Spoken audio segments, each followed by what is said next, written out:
My favorite cake to make during the holidays is an Arsh Potato Cake. It's actually my all-time favorite cake. I'd rather have an Arsh Potato Cake than any other type of cake there is. So you hear I'm saying Arsh, Arsh.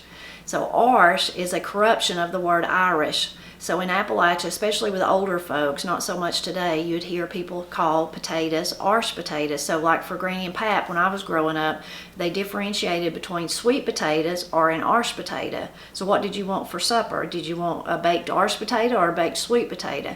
So an Arsh or Irish potato is just a white potato, but that's just a corruption of that word. Well, this recipe that I'm going to share with you today, Granny years ago, I don't even know if I was born or not. I doubt it. Anyway, she worked at a dress factory in Hayesville, and she carpooled with a lady from Hayesville. So that lady, I don't know if she just told Granny about the cake, or maybe she brought her a piece of it or something, but that's how Granny learned about the cake. It had been passed down in that lady's family, and it's a really old recipe. You can tell old recipes a lot of the times by the description in the ingredients. So it says a lump of butter, like instead of a tablespoon or whatever.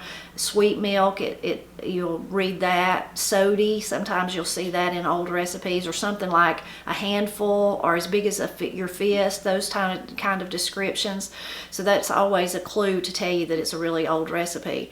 Well, over the years, Granny tinkered with it, and she made, figured out what that lump of butter was and those kind of things. So and you can do that with old recipes. You can fiddle around with them till you figure out exactly what they were meaning. And most of the time they're so descriptive, like, well, you think, well, okay, as big as your fist, you can easily, and then you can convert it if you want to share it with other people.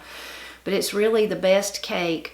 It's really moist, and it's better if you can make it a few days ahead and let the flavors marry together. As my husband would say. But it's my all-time favorite cake, and I'm going to share it with you today. A couple of days ago, or in one of my last videos, I shared how to make black walnut cookies, and in that video, which I'll link to, I share more about harvesting the black walnuts and cracking them and those kind of things. Today, though, I'm going to share with you, over the years when I've wrote about black walnuts on the Blind Pig and the Acorn, there's other uses besides just eating black walnuts. There's other things that, of course, we all know. You think of walnut wood, so gun stocks or furniture or that kind of thing. Those are the obvious ones.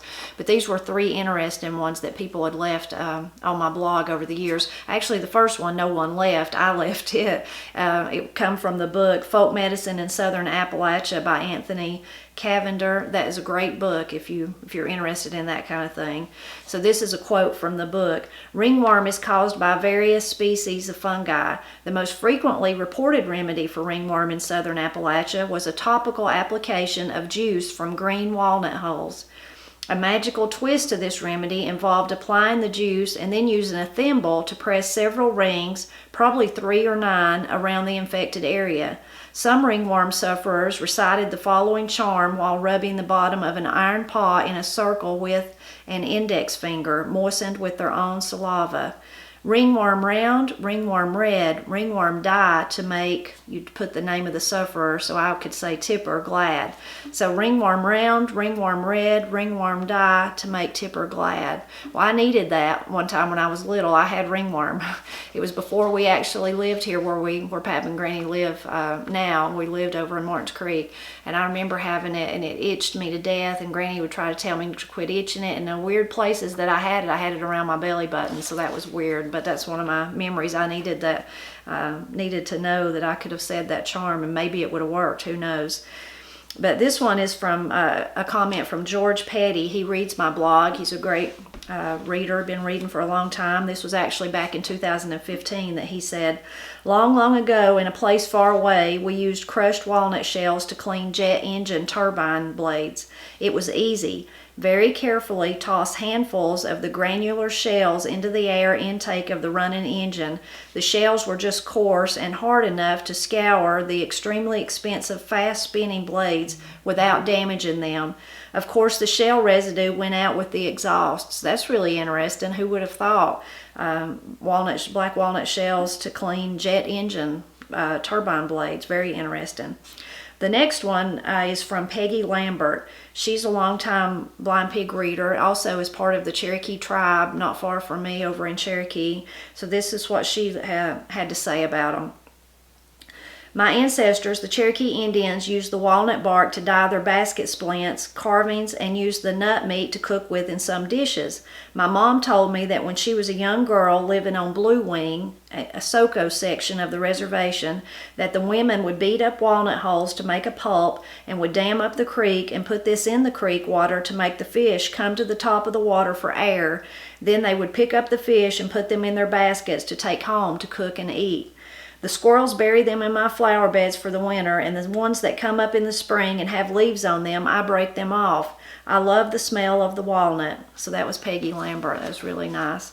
So now I'm going to show you how to make an Arsh potato cake. So the first thing you want to do is preheat your oven to 350 degrees. This is one of those cakes that likes to stick on you. It's bad to stick. I've never made it like in a square long pan, but you could probably do that and you wouldn't have to worry about getting it out. I usually make it in layers because that's what Granny did. I use 9-inch cake pans. I used to use 8-inch because that's all I had for a long time. But I cut a piece of parchment paper and put it in the bottom of the pan, and that seems to help with it sticking. Sometimes it still sticks, but I'm one of those people that I care more about how it tastes than how it looks. So you probably got some tricks though about if you've ever made a cake that sticks and you know some kind of trick, then I would definitely use it on this one because it is one that likes to stick. One of the first things, the next thing you need to do is that it calls for, I like how it said it, be egg whites light. So you need to beat your egg whites. It's the ingredients for this can be found on my blog, so I'll link to that below and you can go and see step by step how to make it.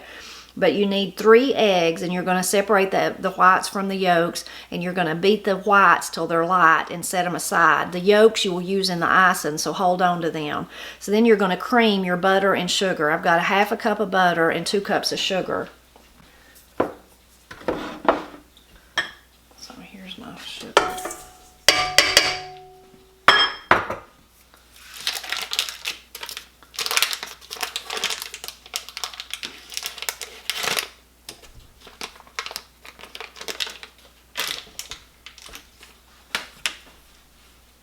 So we'll let that cream for a few minutes. Okay, I've creamed the butter and the sugar together, and now I'm going to add a teaspoon of vanilla and a teaspoon of cocoa.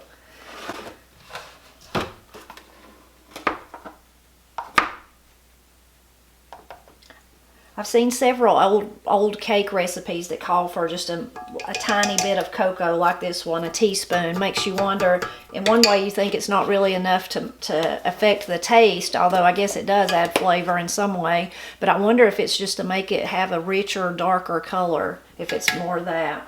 A teaspoon of vanilla.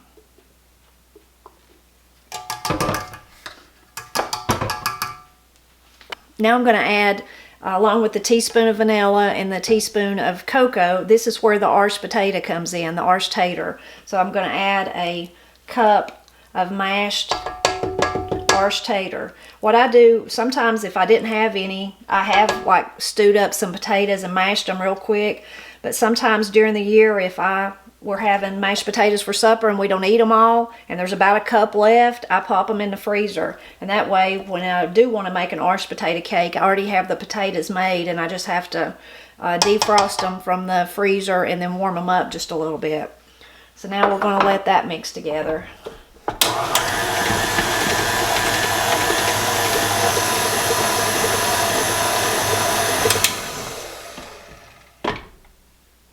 Okay, now we've got the potatoes and the stuff mixed in. I'm going to scrape down the inside of the bowl a little bit. And that cocoa turns the batter a rich, like a golden color. That's what made me wonder about that. Now we're ready to add our dry ingredients and our milk. We're going to alternate back and forth. This was, like I said, in one of the recipes where it said sweet milk. This was sweet milk, which is just regular whole milk. So we have 1/2 cup of it. And 2 cups of flour, plain flour, and in that we have 1/4 teaspoon of salt and 1 teaspoon of soda, baking soda. So we're going to take turns alternating. We're going to start with the flour mixture.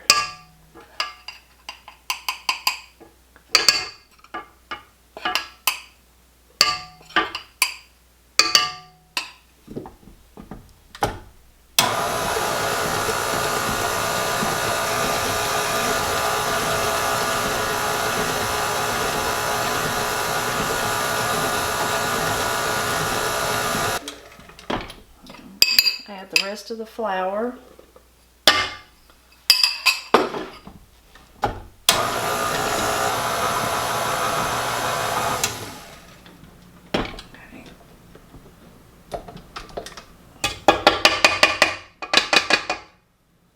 The last step of the cake is to fold in those egg whites that you beat at the very beginning and a cup of black walnuts.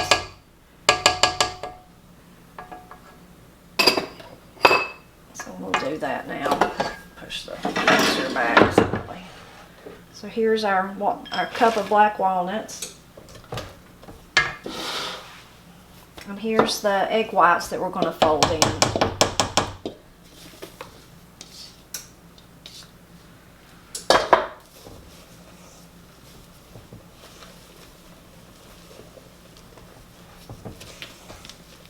So once that you've got it folded in well, you'll know because you don't see any more glops of the white egg whites that you beat light. So now I'm ready to pour it into the 2 cake pans.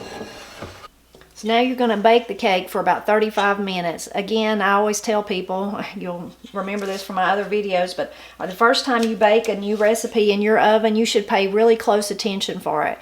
Or attention to it to make sure that it's done, it doesn't overcook or undercook. So those 35 minutes is what it takes in my oven, but in your oven it might take slightly longer or slightly less. So that first time you make a recipe, it's just always a good ideal to make sure that you just keep a check on it so that you know. And once the cakes are out of the oven, we'll make the icing. So I got the cakes out of the oven. They turned out great. I've been letting them cool for about 10 minutes and now it's time to make the icing. This is more of a pour over icing instead of like a stiff frosting. So the 3 egg yolks that we saved from the egg whites that we beat light and added to the cake batter, we're going to put them, I've got a pan here with those egg yolks and also a cup of sweet cream is what the recipe calls for. Well, sweet cream, I use whipping cream. If you have access to fresh cream, that would be even better. But we're going to cook that until it comes to just a slow boil and thicken slightly. Like I said, this is a pour over type of icing, so it never gets really thick. But once it begins to boil and you know those eggs are cooked, then we'll add the rest of the ingredients. So now my eggs and my cream have started to thicken slightly. So now I'm going to add, I've got a cup of sugar,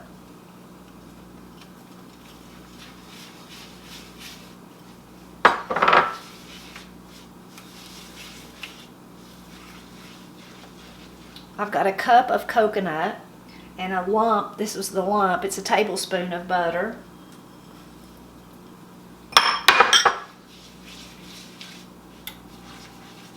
And then I've got a cup of black walnuts.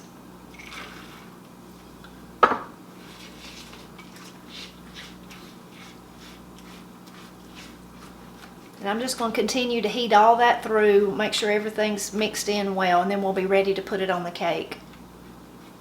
So I've let the icing cool just a few minutes and now I'm ready to ice the cake. This is one that, like I said, it's kind of a pour over icing, so I start by putting some in the middle of the bottom layer and kind of pushing it out to the edges. I have a offset spatula somewhere, I probably should get it, but maybe this will work. I just kind of push it up to the edges and let it go where it will. This recipe would work good in a bundt pan too. I think that Granny made hers like that sometimes, if I'm remembering right. Now I'm ready to put the second layer on top.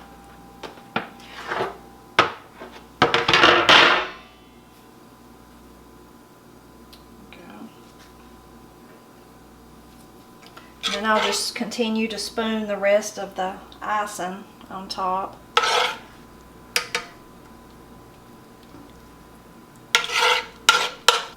There's so many of my Appalachian recipes that I love, you know, traditional dishes, like I think about kale lettuce in the spring and summer, mostly in the spring. I just love it. Of course, cornbread, things like that. There's that, you'll hear a lot about the apple stack cake in Appalachia, which is really a beautiful cake and really good, but none of them compare to this. This is just my favorite. So I've got the icing on the Arsh potato cake, and now I'm ready just to set it aside for a few days. Like I said, it's better if you can make it ahead of time, a couple of days, and then let all those wonderful flavors just marry together, and that just makes the cake all the better when you're actually ready to eat it. I hope you enjoyed this video, learning more about the uses of black walnuts, that story that from Peggy Lambert about her mother and the other Cherokee ladies using the hulls to actually catch fish with. That's just an amazing story. I'm so glad she shared it with us. I hope that you'll subscribe to my channel if you haven't already. I hope that you'll share this video with your friends and neighbors. And if you can try one Appalachian dessert, try this one. It is so good. I know you won't be sorry that you tried it. But mostly I just hope you'll drop back by often as I celebrate Appalachia.